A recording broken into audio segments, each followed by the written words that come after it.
Also, stimulus money landed in bank accounts nationwide today.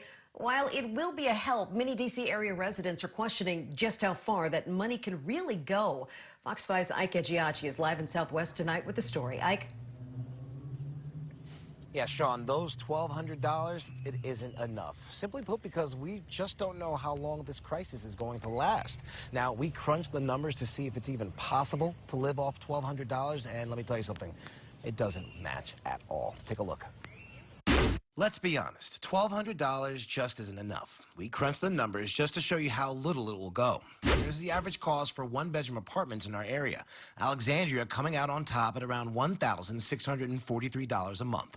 But what about car insurance? Well, according to U.S. News, driving in D.C. will cost you around $132 a month, with Virginia coming in at only $79. And we can't forget about groceries. The Bureau of Labor Statistics says Americans can spend anywhere from $890 to $1,287 a month feeding themselves. That's a lot of money, and $1,200 just won't do it.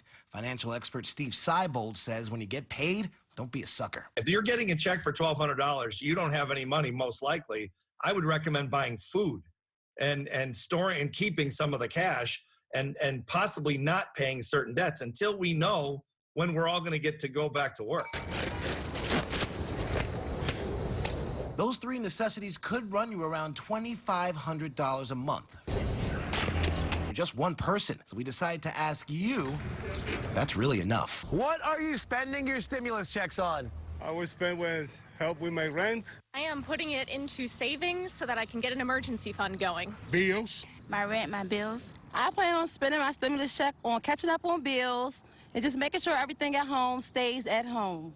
I believe in the first 10% of all my increase belonging to the Lord, so I'm gonna chop off 120 immediately. Partially on rent and partially just for the necessities, food and such. What are you spending your stimulus check on? I haven't gotten it yet. But when you do, what do you plan on spending it I'm on? gonna buy some food. I mean, what can you do with $1,200 in the United States of America 2020, April? You can't, it doesn't go far at all. I mean, that's a ridiculous number, $1,200.